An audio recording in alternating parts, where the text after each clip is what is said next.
ದಾರಿಯಲ್ಲಿ ಹೋಗುವಾಗ ಆಕ್ಸಿಡೆಂಟ್ ಆದರೆ ಕರೆ ಮಾಡಿ 112 112 ಅಂದ್ರೆ 112. ಮನೆಯಲ್ಲಿ ಇರುವಾಗ ಬೆಂಕಿ ಬಿದ್ದರೆ ಕರೆ ಮಾಡಿ 112 112 ಅಂದ್ರೆ 112. ಸೈಬರ್ ಕ್ರೈಮ್ ನಡೆದರೆ ಕರೆ ಮಾಡಿ 112 112 ಅಂದ್ರೆ 112. ಹೀಗೆ ಏನೇ ತೊಂದರೆ ಇದ್ದರೂ ಕರೆ ಮಾಡಿ 112 112.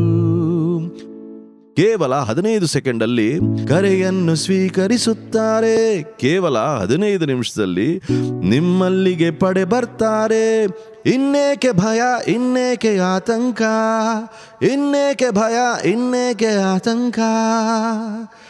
ಆನಂದವಾಗಿ ಭಯವಿಲ್ಲದೆ